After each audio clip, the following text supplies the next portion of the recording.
Do you want to be able to control your RV's ACs from anywhere? We're going to install these so we can do just that. Yes.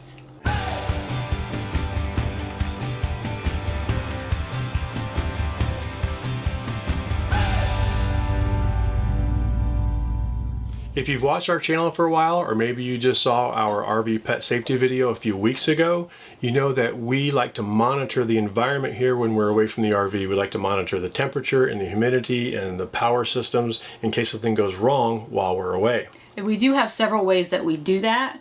And the primary reason for monitoring the temperature is this little one. That's right.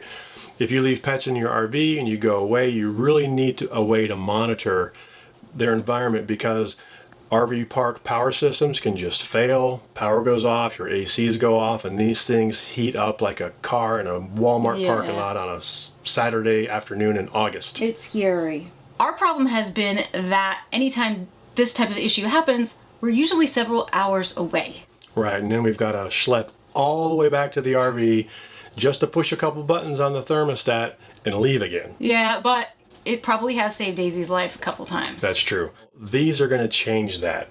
These are internet connected, and we can access them over the internet from anywhere.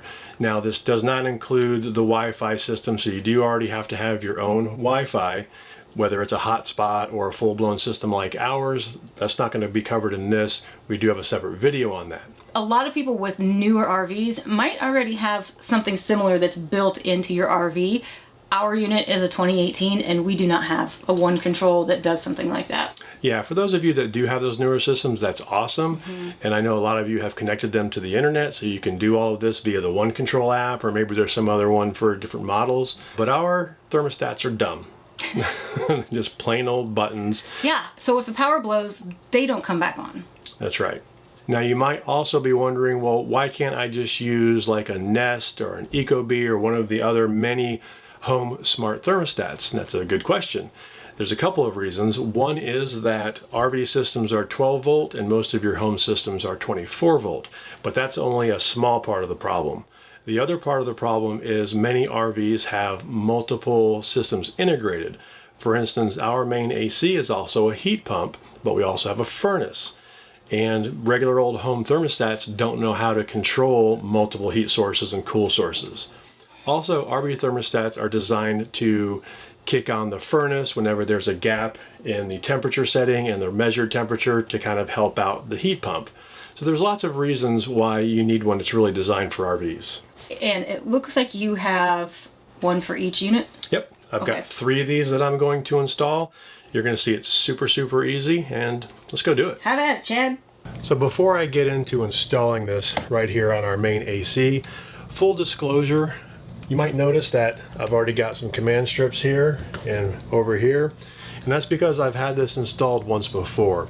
As is kind of typical with my projects, it didn't go right the first time.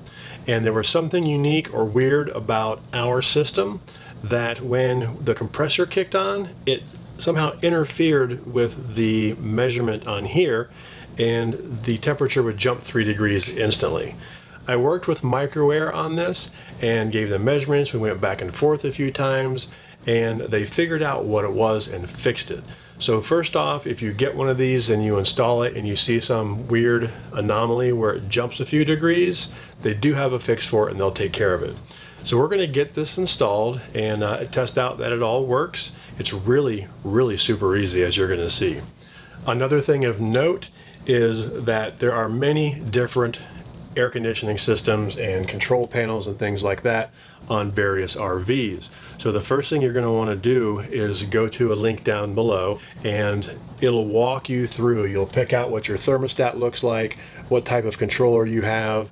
It may ask you what it looks like on the back, and it'll direct you to what model you need for your particular system, because they are all just a little bit different. Ours is a Coleman Air XL, and obviously this is what our thermostat looks like. It's very plain and it's very simple. Let's get into it. The directions on the website for Firmware will say that you should be able to push up on this and lift off. That's only if they mounted it properly. That's only if they use the little, hooks or the little loop in there to mount it. Ours is not that way. For ours, and this is probably for a lot of you out there also, you have to take a little screwdriver and pop the front off. It's just as easy as that. And you will notice that the back of ours is screwed right in. So that's the first step if you need to look at the back of yours to see what the pins look like, because part of the process online will have you look at those, will be to take that off. Because I did it this way and I looked at this and compared it to their site and I was like, well, it doesn't match anything. That's because this is supposed to come off with it. So let's go ahead and get that off of there. You know, and I think the technicians just install these this way because it's quicker. They can put the back on, zip, zip, and then pop it on.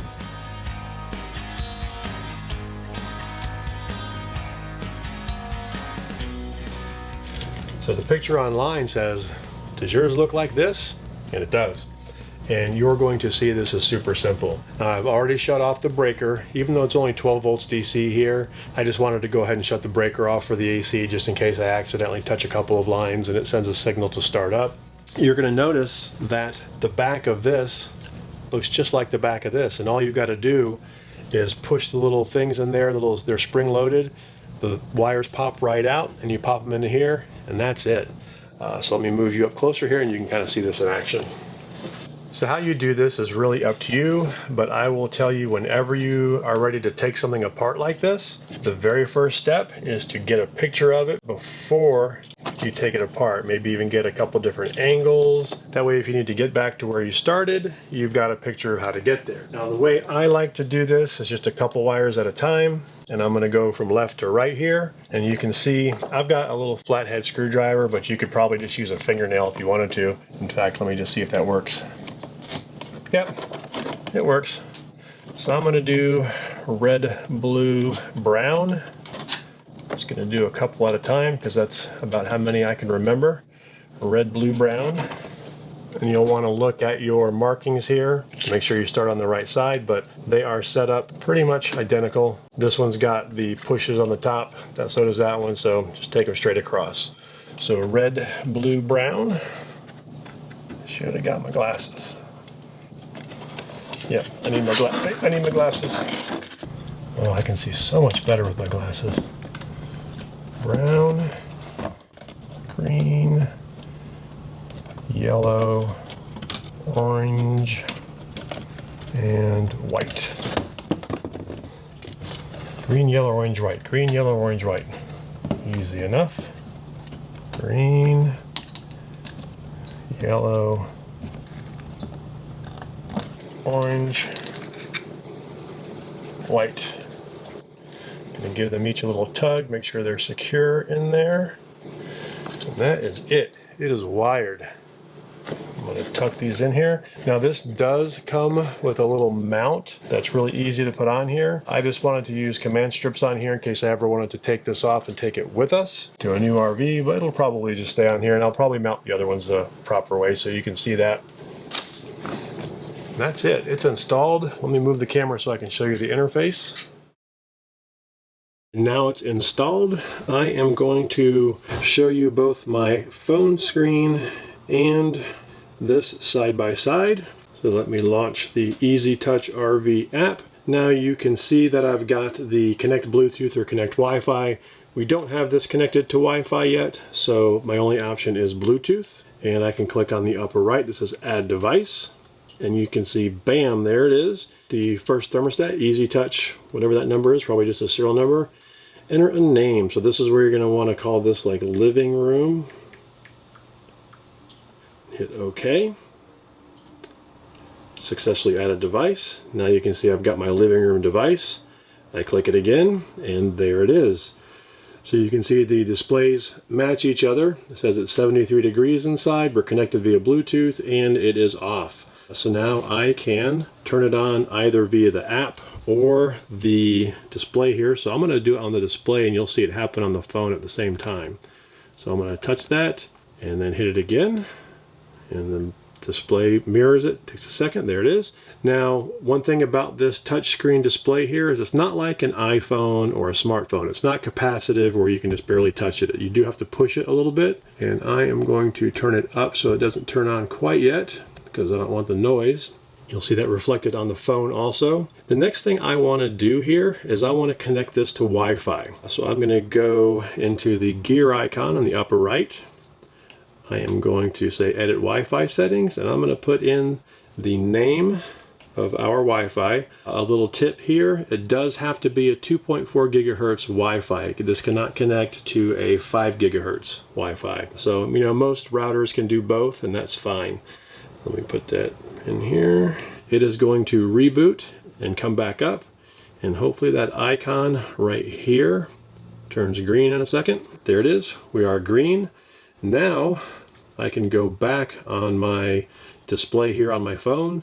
I can click on connected Wi-Fi, living room, and I am now connected to it over Wi-Fi. And this is how I will access this remotely from anywhere on the internet. So I could be at a restaurant or whatever, out in the truck, and I can control this. You can see on the display here, I can adjust the temperature on the phone, and it is mirrored on the display. It takes a little bit second because it has to go through the internet and all that good stuff. But now that I've got a green light on my Wi-Fi there, my next step is to make sure I've got the latest firmware. So I'm going to go back to my gear icon.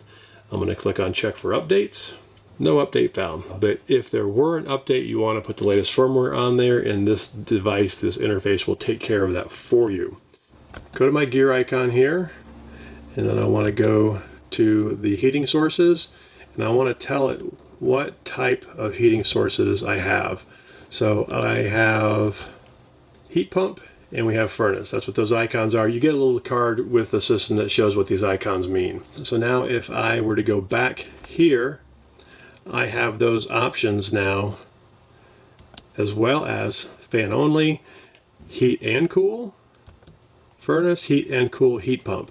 So this thing does have a few features that the normal thermostat does not have. That's one of them, the ability to do combination heat and cool by setting a high and a low temperature. This one just keeps it within a few degrees one way or the other. There's another option on here called away. You notice this little icon here is home or away. When I hit away, it automatically puts it into heat and cool mode, and I can select furnace or heat pump, but I can set basically a range. So, you know, if you're in a climate that requires you have the heat on at night and the AC on during the day, you can set that away and have that option there. I'm going to set this back to home, so there's just one, and I'm going to set this back to cool, and it's not going to turn on yet. But just to cover a couple of other items here in the setup, you'll notice this button here lets you set an offset to calibrate the faceplate. If you think it's off, you can adjust that. Ours is dead on, so we're good to go there. This just gives you the status. This is where I was for the things. Now there's one other button in here that I want to talk about, and that's this auto gas changeover. What this does is it's the same way our stock thermostat works. If I've got the heat pump turned on, and let's say I have it set to 70 degrees, and the temperature gets down to like 65 in here, the thermostat can know that the heat pump is not keeping up, and it'll turn on the furnace to help out. So I'm going to leave that on because that's what we're used to. And the rest of these are all pretty self-explanatory. Do you want to set a Bluetooth password, factory reset? You can set the brightness level, and you can also do scheduled events. So you can say, you know, at 7 a.m., turn the AC on, you know, whatever you want to do there, I'll let you play around with those. But that's it, I'm done. I can now access our AC from anywhere, and the heat pump and all that good stuff from anywhere in the world via the phone. Now let's go install the office. All right, I got this one here in the garage. You know, I was going to go ahead and use their mounting system, which is actually really neat, but I'm going to use command strips instead. Why not? It's easier to remove and pull down if I need to.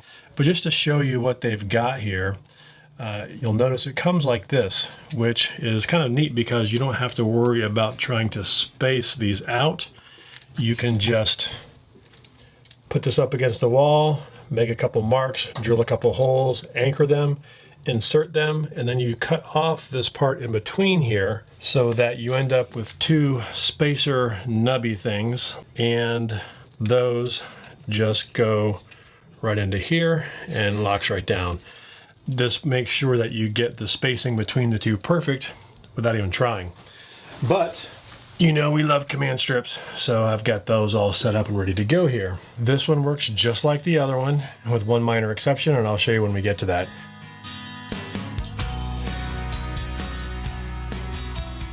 So the only difference between this thermostat and the one I replaced out there is this one has less wires because we don't have a heat pump and we also don't have a furnace connected to this one. So I've only got 5 wires on this one, so it's even easier.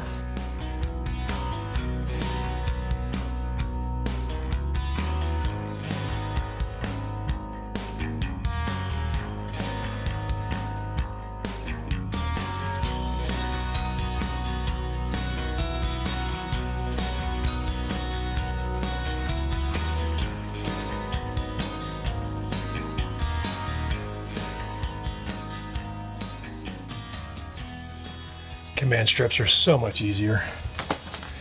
Now I will launch the Easy Touch RV app. Here's a tip. You should remember the number of the last one you did. Okay, so I'm back in the Easy Touch app. I'm going to go to Bluetooth. I'm going to go to Add Device.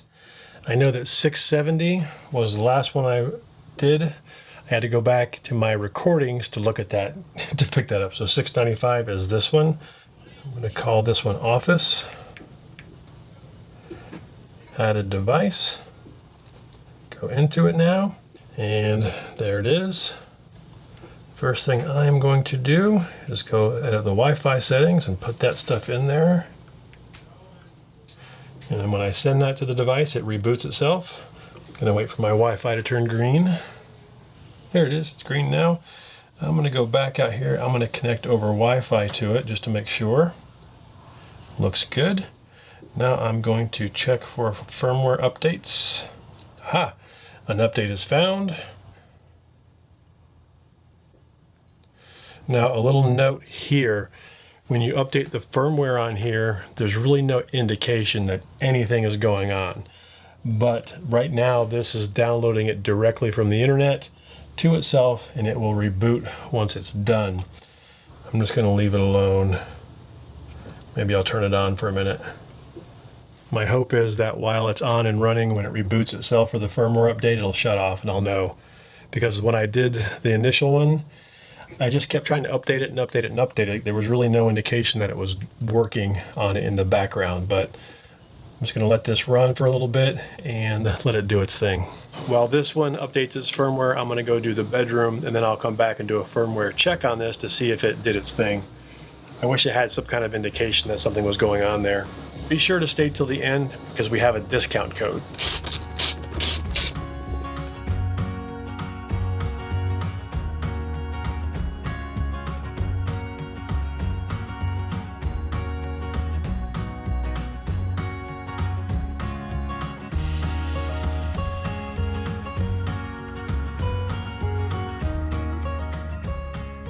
So I know 95 and 70 were my last entries here. I'm going to go into Bluetooth, add device, 94. There we go. That's a new one.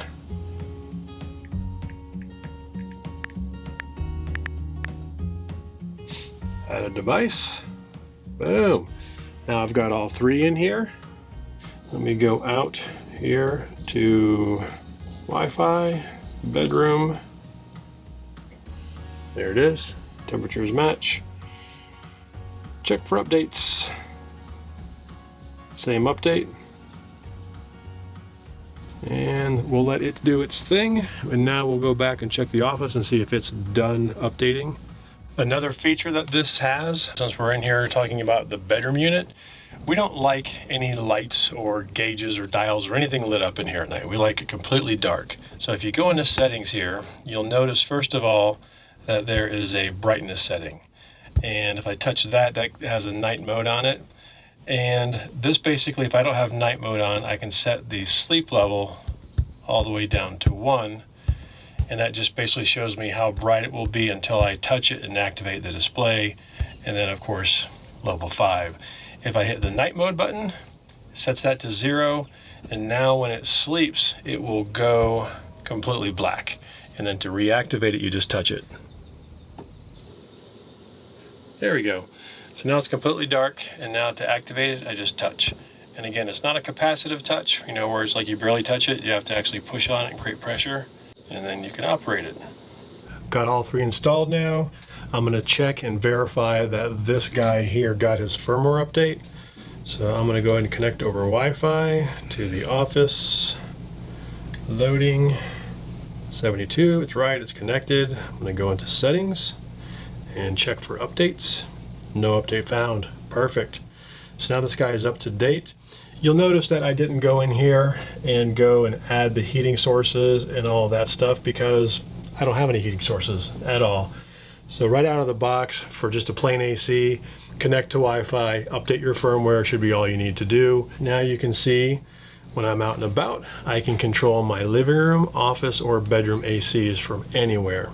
And that's it. It's not crazy hard at all. In fact, I filmed this and installing all three of these in about an hour and a half, and that included going to Walmart for some more command strips. I do like using command strips on this. It's super easy, just trim them down to fit on there, and it's much easier than screwing into your wall.